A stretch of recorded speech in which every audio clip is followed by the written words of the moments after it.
자, 여러분 반갑습니다. 마가복음 74번째 시간입니다. 제목은 지난주랑 같아요. 반역의 절정과 순종의 절정. 잘 안 보이는데 순종의 절정 2입니다.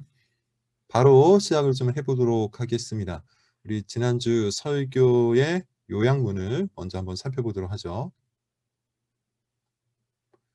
자기 자신에 대한 강한 자신감은 순종을 거부하게 만듭니다. 중요한 단어입니다. 자신감과 순종. 왜 그렇습니까? 자신의 경험과 방법을 더욱 신뢰하게 만들기 때문입니다.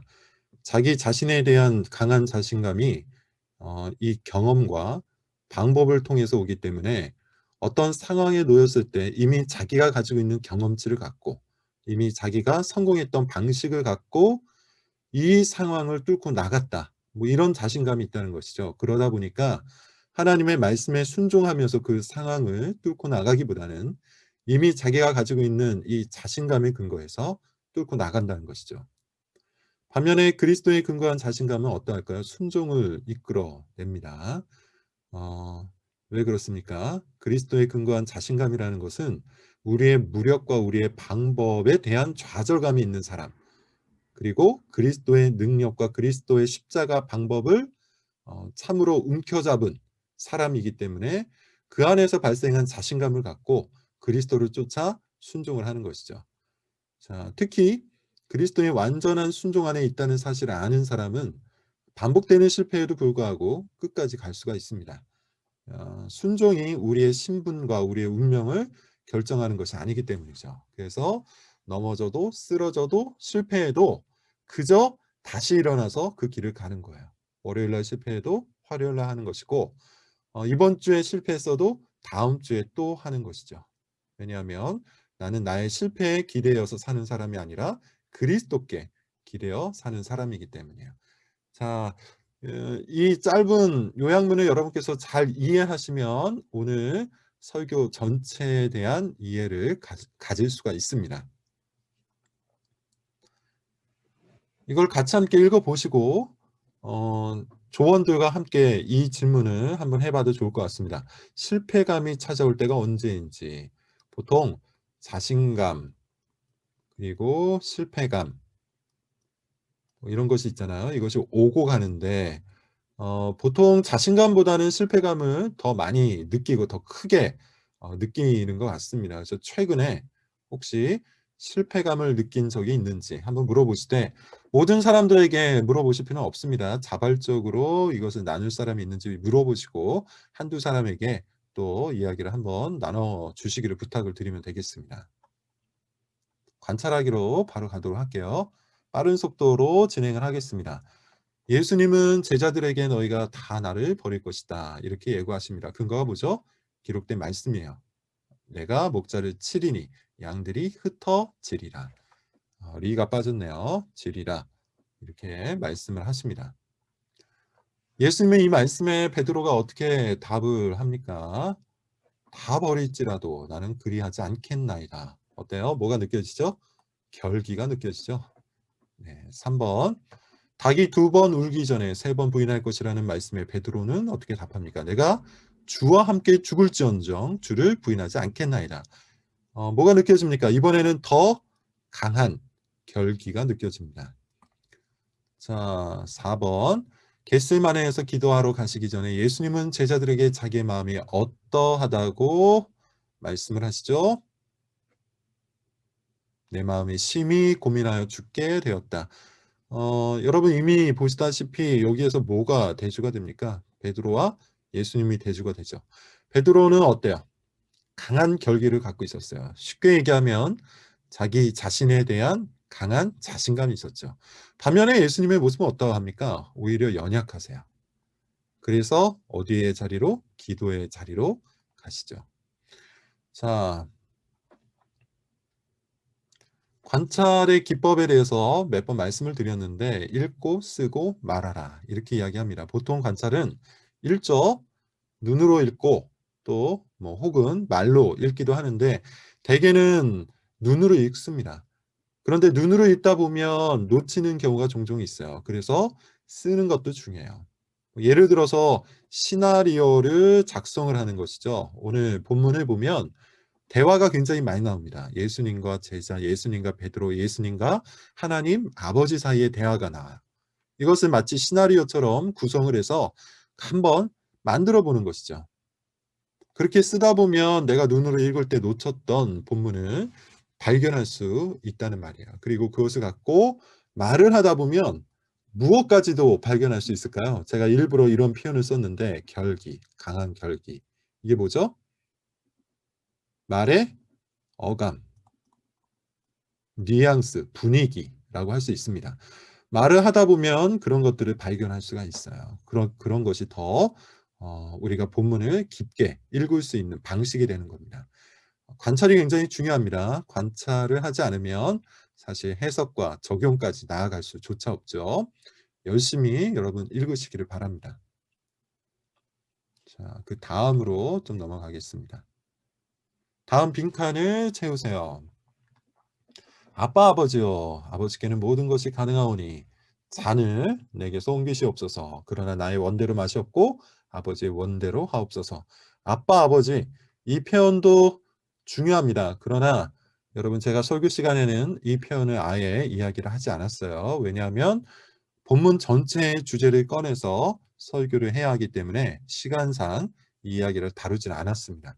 자, 6번으로 좀 갈게요. 예수님이 기도하시는 동안 제자들은 어떤 상태였죠? 자고 있었습니다. 자, 7번. 몇 번이나 기도를 하셨습니까? 3번 기도하셨어요. 자, 봅시다. 중심 주제. 우리가 관찰에서 굉장히 중요한 것 중에 하나입니다. 우리가 눈으로 읽으면서 아주 꼼꼼하게 읽는 것도 중요한데 그보다 더 중요한 게 이 본문에서 말하고자 하는 중심된 주제, 이걸 찾는 것이 중요해요. 제가 그래서 아까 일부러 그런 말씀을 드렸는데 오늘 본문에도 중요한 내용들이 나름 있습니다. 꼼꼼하게 살펴보면 이 이야기도 좀 할 필요가 있고 뒷부분에 제가 설교 시간에 좀 빠뜨렸던 내용들도 있어요. 그런데 우리가 성경 연구나 성경 공부를 할 땐 그것을 일일이 꼼꼼하게 다 살펴볼 수 있지만 이와 같이 우리가 전체적인 내용들을 살펴볼 때는 중심 주제를 찾는 것이 훨씬 더 중요합니다. 어 오늘 본문에서 앞부분에는 뭐가 강조되어 있죠? 베드로죠. 베드로의 뭡니까? 결기가 강조되어 있어요. 뒷부분에는 뭐가 강조되어 있습니까? 예수님의 기도가 강조되어 있어요.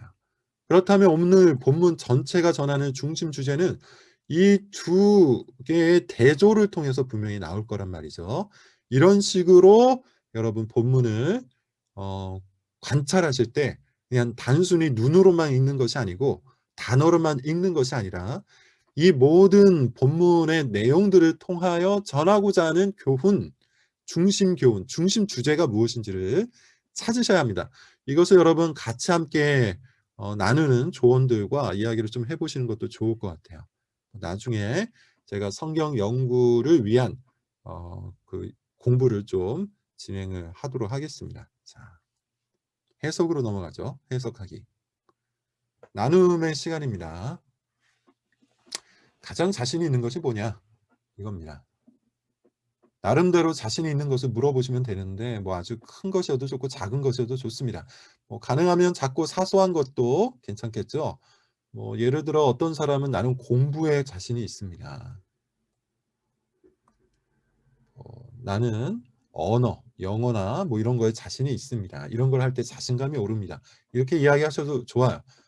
그런데 또 이렇게 큰 거 말고도 자잘한 거 있죠. 청소, 정리정돈. 저는 이것에 자신이 있습니다. 그리고 운전, 이것도 자신이 있어요. 뭐 달리기. 그 외에 자잘한 것들을 갖고 한번 이야기를 나눠보시면 좋겠어요. 보통 이런 이야기를 하다 보면 겸손함은 아닌데 스스로에 대한 자신감 결여로 말을 못하는 분들이 많습니다.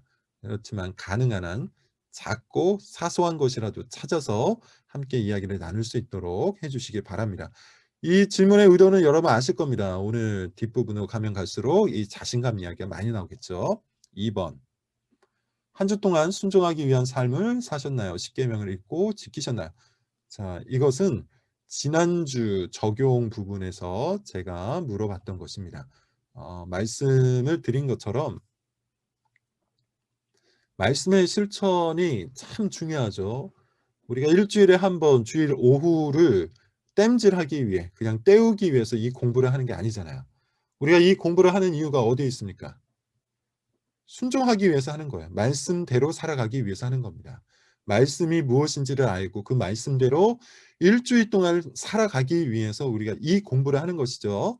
그래서 지난주에 특별히 순종을 강조하면서 십계명을 읽자, 십계명을 지키자 이렇게 이야기했는데 과연 일 주일 동안 얼마나 잘 하셨는지 한번 물어보시기를 바랍니다. 자, 이게 중요해요.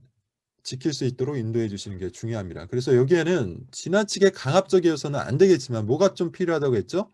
압박과 긴장이 좀 필요하다고 했어요. 예를 들어 이래도 되고 저래도 되고 '아 그러셨군요. 뭐 그럽시다.' 하고 넘어가기보다는 만약에 혹 일 주일 동안 제대로 순종하지 못했다면 말씀의 실천이 없었다면 이것이 잘못되었다는 것을 인식을 좀 시켜 주시고 계속해서 우리가 힘을 내서 지난주에 못했다고 이번 주에도 그냥 그대로 살지 말고 '한 번 더 열심히 해 봅시다.' 이런 방식으로 여러분 꼭 인도를 해 주시기를 바랍니다. 그래서 이번의 질문은 점검을 위한 거예요. 그리고 이 점검은 사실상 그냥 판단을 위한 것이 아니라 무엇을 위한 겁니까? 실천을 위한 것이죠. 점검해서 실천하기 위한 겁니다. 반복되는 실패를 경험한 사람에게도 말 그대로 여러분께서 자신감을 좀 불어넣어 주시기를 바랍니다. 잠언 2장 1 절부터 8 절을 읽어 보시고 "내가 지켜야 하는 교훈 무엇인지 함께 이야기해 보자." 이렇게 이야기를 했죠. 잠언 2장 1 절부터 8 절을 보면 지혜를 구하라는 말이 나옵니다. 은을 구하듯이 곧 돈을 구하듯이 보배를 구하듯이 열심히 부지런히 지혜를 구하라. 이렇게 이야기해요. 이 말의 의도가 여러분 뭡니까? 신앙을 원하는데 신앙을 위해서 아무것도 하지 않는 것. 이건 게으르다는 것입니다. 그래서 이런 게으름을 지책할 필요가 있고 또 동시에 돈을 구하는 것 같이 그렇게 열정적으로 우리가 하나님의 말씀, 지혜를 구하자고 권면을 좀 하시기를 바랍니다. 중요한 건 이겁니다. 이 1 번의 질문에서 가장 중요한 것은 하나님의 말씀과 우리의 삶이 접점을 갖도록 열심히 고민할 수 있도록 우리 인도자분들께서 좀 노력을 해 주시기를 바랍니다. 말씀을 공부했는데 이 말씀이 우리 삶과 전혀 상관이 없다. 그러면 우리는 사실 말씀을 공부할 이유가 없는 거죠. 머릿속에 들어온 지식이 그냥 그 지식으로만 끝날 거면 사실 우리가 성경 공부를 할 이유가 없습니다. 모든 성경 공부의 최종적인 목표, 궁극적인 목표는 바로 이거예요. 이 말씀과 삶이 접점을 갖는 것이죠. 그래서 우리가 들은 설교를 어떻게 하면 우리 삶 속에 집어넣을 수 있을까?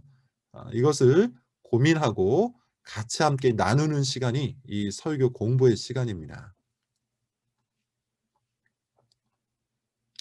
2번 제자들이 자기를 버리고 다 도망갈 것이다. 예수님이 이렇게 말씀하셨는데 이 말씀은 기록된 말씀, 특별히 스가랴 13장 7 절을 근거합니다. 한번 찾아서 읽어 보십시오. 이렇습니다. "만군의 여호와가 말하노라 칼아 깨어서 내 목자 내 짝된 자를 치라. 목자를 치면 양이 흩어지려니와 작은 자들 위에는 내가 내 손을 들이우리라."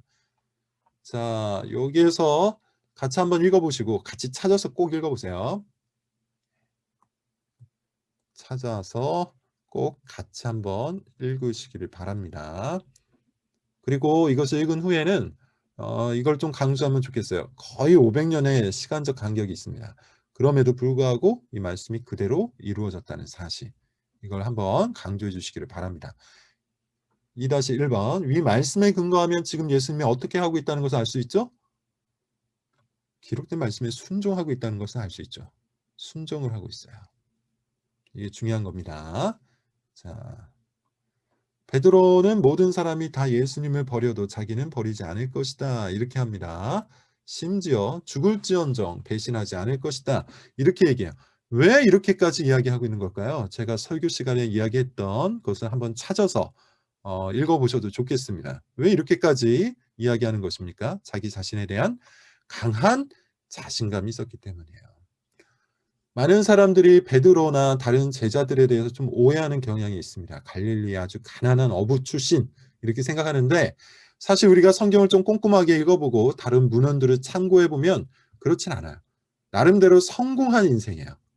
성공이라는 말이 조금 우습긴 한데 어찌됐든 간에 나름대로 자신감을 가질 만한 인생이었어요. 예를 들어 이렇습니다. 거친 파도와 싸웠죠. 이게 별거 아닌 것처럼 느껴지지만 사실 거친 파도와 싸우며 물고기를 잡은 이 경험치는 강한 자신감이 됩니다. 늘 죽음을 뚫고 왔고 거기에서 또 많은 물고기를 잡아 경제적인 부를 획득했다는 자신만의 방법, 이게 자신감이 되었을 거야. 동시에 베드로에게는 큰 집이 있었고 큰 배도 있었습니다. 이거 자체가 어느 정도 성공했다는 걸 보여주는 거죠. 성격은 매우 적극적인 성격이었어요. 그래서 원하는 바를 아마도 다 이루면서 살아왔을 겁니다. 심지어 지금도 예수님의 제자 중 첫손에 꼽힐 정도죠. 베드로는 자기 자신에 대한 강한 자신감이 있었어요. 자, 이 자신감이 지나쳐서 무엇까지 무시합니까? 예수님의 말씀까지 무시해요. 네가 오늘 3번 나를 부인할 것이다. 이렇게 이야기했는데 예수님의 말씀까지 무시하죠. 근데 제가 설교 시간에도 말씀을 드렸는데 참 희한한 것 같아요. 왜 그렇습니까? 예수님께서 하신 말씀이 다 이루어졌잖아요. 6월절 만찬 같은 경우도 바로 앞에 일어날 말씀을 예고하셨고 그것이 그대로 이루어졌단 말이죠. 상식적으로 좀 생각을 해보면 예수님께서 이렇게 말씀을 하시면 어떻게 해야 합니까? 고민을 좀 해야 되잖아요. 고민을 하고 또 다시 한번 돌아보고 이런 작업들이 좀 필요할 텐데 베드로는 그런 고민이 전혀 없었어요. 예수님이 이런 말씀을 하시자마자 즉각적으로 아니요 라고 얘기한 거예요. 예수님 말씀 틀렸습니다. 저는 절대로 그렇게 하지 않을 겁니다. 라고 이야기했어요. 무엇 때문입니까? 자신감 때문이죠. 자기 자신에 대한 강한 자신감 때문에 뭘 무시하는 겁니까? 말씀을 무시하는 거예요. 이게 뭡니까? 불순종이죠. 자, 봅시다. 2번 해석하기 2번의 질문에서 중점적으로 핵심적으로 보셔야 되는 건 이겁니다. 베드로의 자신감이에요. 그런데 이 자신감이 무엇으로부터 오는지 요거를 여러분 잘 살펴보시고 그리고 이 자신감이 또 뭘 향하고 있는지 이것도 한번 잘 살펴보시기 바랍니다. 뭐죠? 무엇으로부터 옵니까? 자신이죠. 또 무엇을 향해서 갑니까? 자신이죠. 결국 베드로의 이 자신감은 철저히 자기중심적인 거예요. 말씀 중심적인 게 아니에요. 자, 2번으로 갑시다. 그렇다면 예수님은 어떠할까요? 겟세마네에서 기도하러 가시기 전 예수님은 어떤 모습입니까? 베드로와 대조해서 말해봅시다. 성경은 이렇게 기록합니다. 놀라셨대요. 슬퍼하셨답니다. 고민하셨어요. 베드로와 대조해서 말을 좀 해보자면 자기 자신에 대한 강한 자신감을 베드로는 가지고 있었죠. 이런 베드로와는 사뭇 다릅니다. 어떤 모습이 있었습니까? 오히려 자신감이 아니라 연약함을 그대로 드러내셨어요. 성육신하신 예수님께서는 우리의 모든 것을 체휼, 공감하시는 분이에요. 그런 의미에서 예수님께서는 하나님 아버지와의 분리로 인해서 고민하고 슬퍼하셨어요. 마치 사람과 같은 감정, 사람과 같은 고민을 하셨다는 겁니다. 그래서 우리는 여기에서 뭘 봅니까? 예수님의 겸손을 보는 거예요. 자, 예수님이 3번이나 같은 기도를 했다는 것은 무엇을 보여주고 있는 것이죠? 3번이나 예수님의 말씀을 무시하고 잠들었던 제자들의 모습과 대조해 보세요. 예수님께서 내가 걱정하고 심히 고민하여 죽게 되었으니 너희도 깨어서 같이 기도하자고 했는데 무시했죠.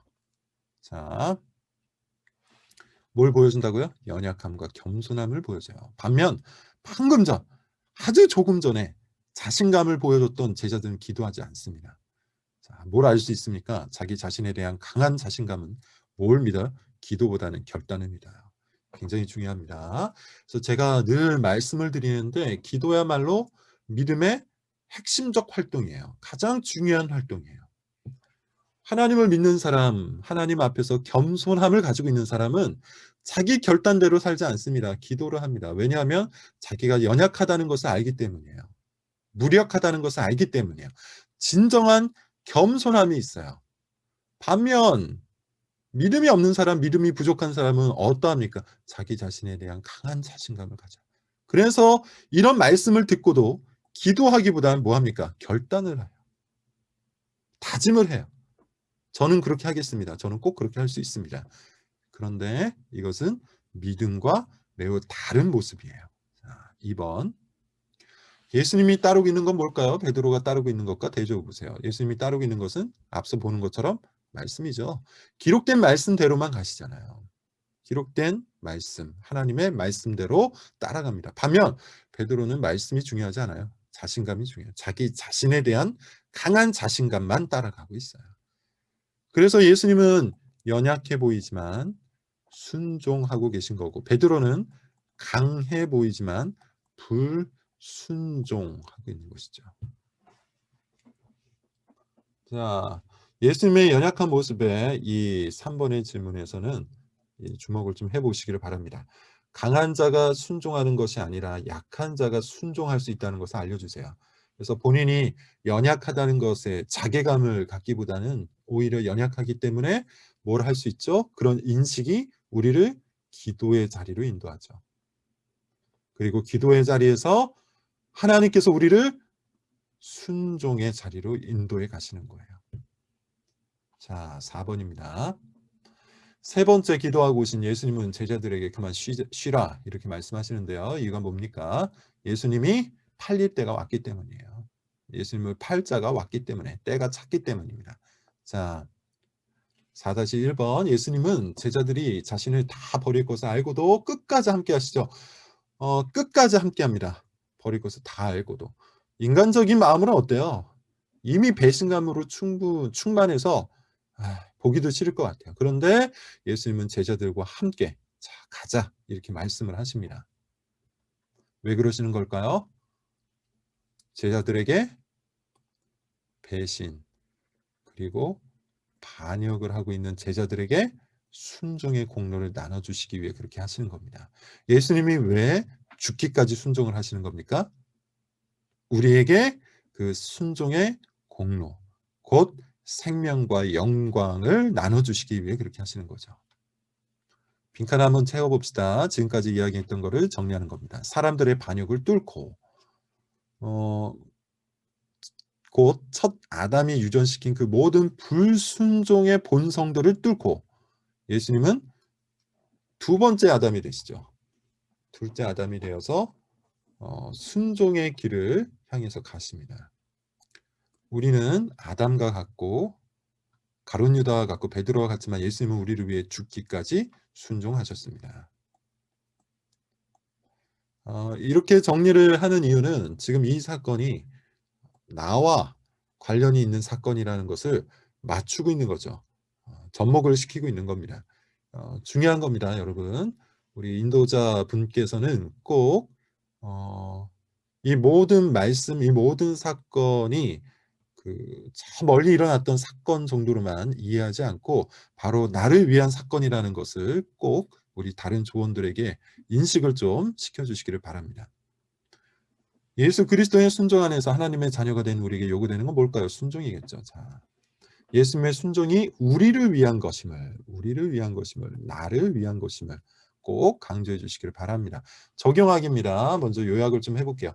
자신감이 모두 잘못된 건 아닙니다. 제가 한 지금의 이 모든 설명을 오해하시면 안 돼요. 다 잘못됐다는 것이 아닙니다. 자신감이 전혀 없이 늘 무력감, 그리고 실패감, 뭐 이렇게 살아가야 한다고 말씀드리는 게 아닙니다. 중요한 것이 이거죠. 무엇에 근거하고 있냐? 뭘 목표로 하고 있냐? 만약 자기 자신이 쌓아온 것들에 근거하고 있다면 이건 반역자의 자신감이에요.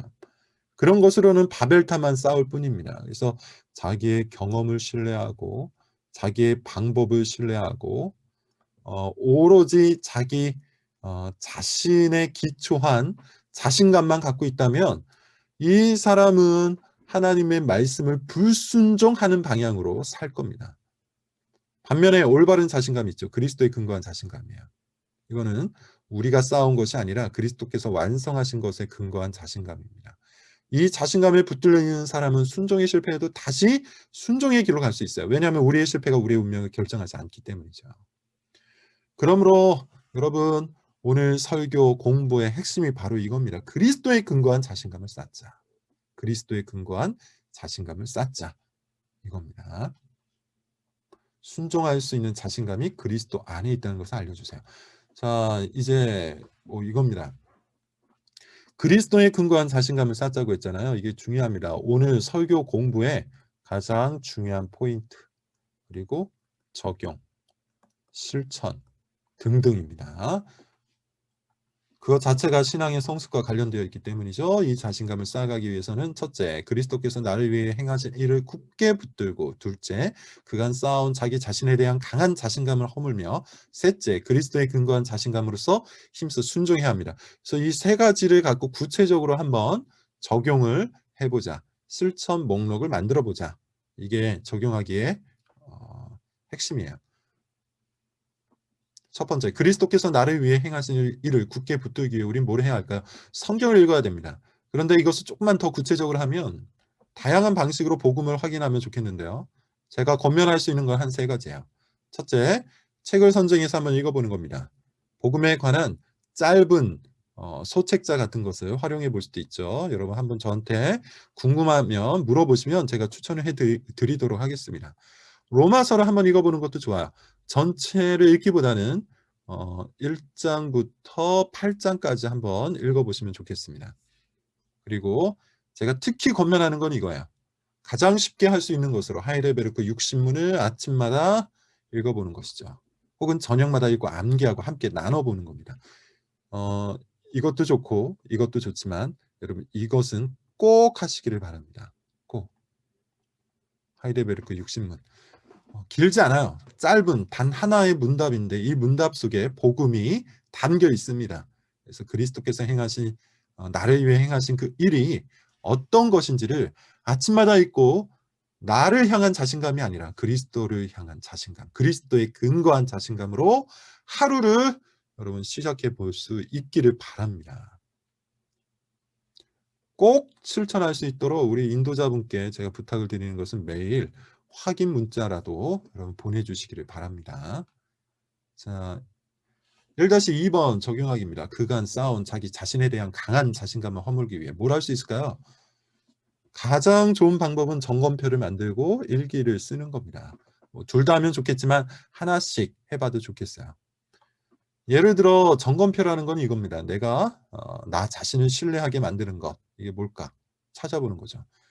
내가 열심히 공부해서 얻은 학력, 내가 열심히 노력해서 얻은 직업, 수고하여 벌은 돈, 건강, 실력, 관계, 지금 세상에서 내가 쌓아온 처세술, 아니면 나의 가족 등등 스스로 자신감의 근원이 될 수 있다고 생각하는 그거 한번 적어보는 거예요. 그리고 정말 그것이 나의 자신감인지를 따져보는 거죠.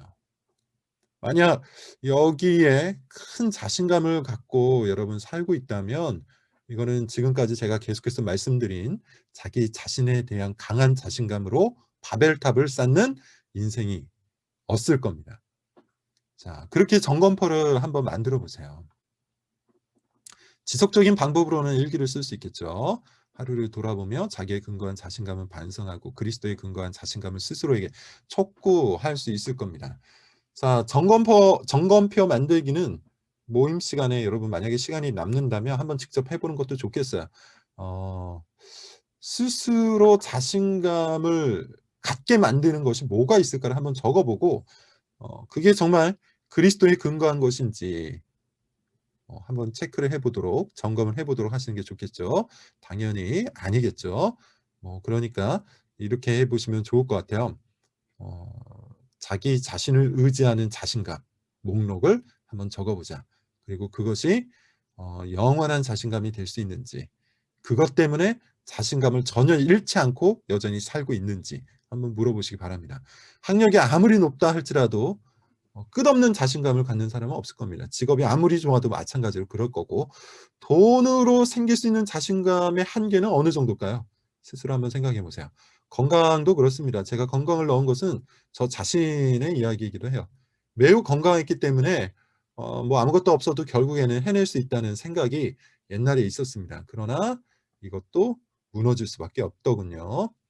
이런저런 것들을 여러분 한번 살펴보실 것을 권합니다. 마지막 세 번째, 그리스도에 근거한 자신감으로 순종하기 위해. 여기에서는 지난주에 했던 것을 다시 한번 여러분 해 보시기를 바라요. 10 계명입니다. 그래서 이 자신감으로 다시 한번 열심히 좀 여러분 해 보시기를 바라요. 중요한 건 이거예요. 습관을 한번 만들도록 하는 것이죠. 마찬가지로 인도자께서는 월요일 혹은 수요일, 일주일의 중간입니다. 한번 점검을 해 주시기를 바랍니다. 기도 제목을 한번 오늘 설교를 기초로 만들어서 나눠 보시기를 바라고요. 연약함을 인정하는 자가 기도하고 순종합니다. 여전히 기도하지 않는다는 것은 자기 자신에 대한 강한 자신감에 사로잡혀 있다는 뜻입니다. 그리고 안타깝게도 이런 사람은 실패감을 더 많이 느낄 거예요. 기도 여러분 꼭 하시기를 바라고, 코로나 시대에 안타깝지만 이 기도를 교회 안에서 같이 함께 모여 못하고 있습니다. 개인 기도, 개인 경건의 시간에 개인 기도를 여러분 꼭 힘써 해 주시기를 부탁을 드립니다. 자, 이렇게 이제 마무리가 되었네요. 여러분 잘 인도해 주실 것을 부탁을 드리고, 혹 어려운 부분이 있으면 저한테 꼭 연락을 취해 주시기를 부탁을 드립니다. 수고하셨습니다.